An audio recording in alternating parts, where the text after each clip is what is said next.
pour ne pas attaquer ce que le Seigneur Jésus-Christ a révélé au XXe siècle aux États-Unis à William Branham, l'élie qui allait venir avec un message qui va donner la vie éternelle et préparer les gens à l'enlèvement.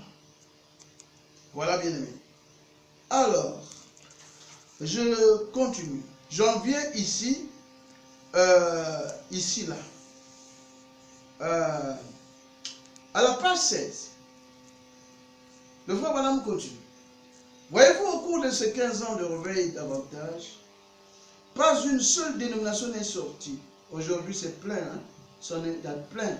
Le message est plein des faux prophètes, des faux Christ, des dénominations, des gens qui attaquent, qui sont contre. Voilà ce que Dieu a dit. Luther a eu un réveil, de la sortie une dénomination. Wesley de la sortie une dénomination. Alexander Campbell de la sortie une dénomination. Tous ces autres grands, John Smith, etc., encore des dénominations. 20 maudits, c'était tout le temps ainsi, mais ici, il y en a généralement, un réveil ne dure environ que 3 ans, mais celui-ci dure depuis plus de 15 ans, et pas une seule dénomination n'en est sortie, car c'est maintenant le temps du grand. Mais aujourd'hui, si William Branham pouvait se réveiller et regarder le message, il verra combien Dieu même est. On a fondé tellement de dénominations. Mais vous savez, lui-même, William Branham a dit, il a donné la définition d'une dénomination. Il dit que c'était un faux prophète. Il ne croit pas le message de l'heure. Il rejette le messager, le message, il rejette Jésus-Christ. C'est ça la dénomination. Et il mélange un peu des Écritures avec les coutumes, et c'est ça qu'il croit là-bas. Voilà pourquoi elle est appelée la prostituée. Elle est prostituée par rapport à Jésus, parce qu'elle prétend être l'épouse, la fiancée de Jésus-Christ. Mais quand elle prend les coutumes, les traditions, qu'elle mélange avec les Écritures, Jésus-Christ ne se mariera jamais avec une prostituée. Voyez-vous, la dénomination, les faux prophètes. Mais dans le message, c'est plein aujourd'hui. On ne sait même pas avec qui parler. Regardez, nous parlons comme ça, mais les interventions, on ne les voit pas. Mais les gens devraient quand même, mais tellement on a écouté des faussetés, et que lorsque la chose est présentée telle que Dieu l'a donnée au prophète, peu de gens, mais nous jetons les grains partout. Je sais que s'il y a l'épouse, elle prendra cela. L'épouse prendra cela, l'époux reconnaîtra ainsi de le Seigneur, la parole écrite. Voyez-vous, il n'y a plus de Baal. Voilà, c'est maintenant que nous sommes en train d'aller. C'est une prophétie. Le prophète dit il n'y a plus de Baal, mais la Baal est là. Mais la Baal est déjà séchée. Hein. Elle est en train de sécher, elle a déjà séché. Et toute la vie qu'elle avait est en train. Ça, c'est maintenant la vie qui passe dans le grain, ce que nous vous présentons là. Car c'est maintenant le temps du grain. Il n'y a plus de Baal. Après la disparition de la Baal, c'est le grain. La sémence, Dieu est prêt. Oui, bien-aimé. Vous qui avez rejeté la révélation, c'est la preuve que vous êtes séduits aveugles, mais les élus vont recevoir la révélation. Et ils ont passé de la Baal au grain. Et la Baal qui a soutenu le grain, bientôt sera complètement séchée. Parce que la vie qui est dans la Baal, quand le grain commence à mûrir, là-bas ça sèche et toute la vie passe dans le grain. Et c'est ce que nous sommes en train de vous présenter.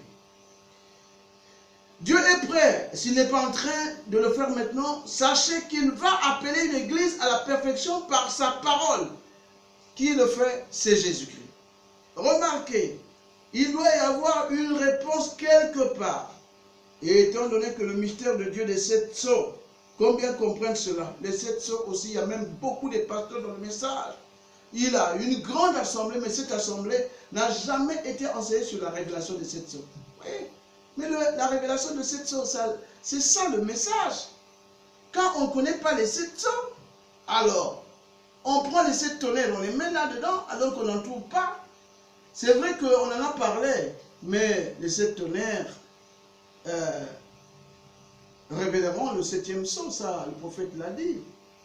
Hein? D'autres disent même que les 7 tonnerres, ce sont les 7 sceaux. Alors que les 7 tonnerres sont dans Apocalypse 10, et les 7 sceaux nous les trouvons dans la Bible, dans Apocalypse 5, 6 et 8. Maintenant, les 7 tonnerres sont évoqués dans Apocalypse 10. Quel rapport y a-t-il entre Apocalypse 10 qui parle de 7 tonnerres et Apocalypse 5, 6 et 8 qui parle des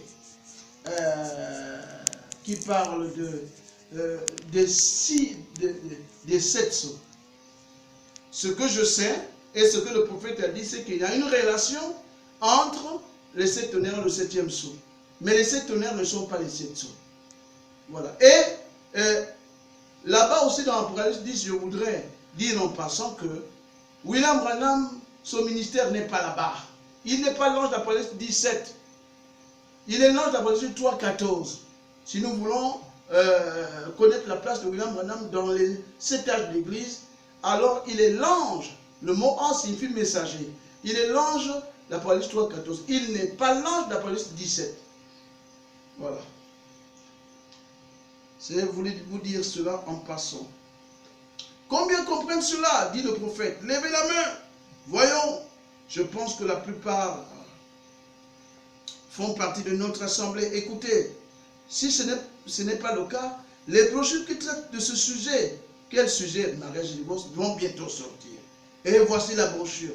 Chers pasteurs, chers brebis du Seigneur, si le pasteur que vous avez ne vous a jamais enseigné fidèlement cette brochure que je suis en train de vous lire sur le mariage et divorce, prêché par William Branham le 21 février 1965 à High School, Parkour High School de Jeffersonville, Indiana. Si vous n'avez jamais écouté ceci, c'est que ce pasteur-là vous a égaré. Un pasteur ne peut pas bénir des mariages, consacrer des mariages, s'il n'a jamais vraiment compris cette prédication, cette révélation sur mariage et divorce. Avant de bénir les mariages, avant que les frères et les sœurs se fréquentent pour le mariage, avant qu'ils se lient par des vœux, par le vœu, ceci devrait d'abord être enseigné. Le pasteur lui-même devrait s'imprégner avec beaucoup de crainte et de respect.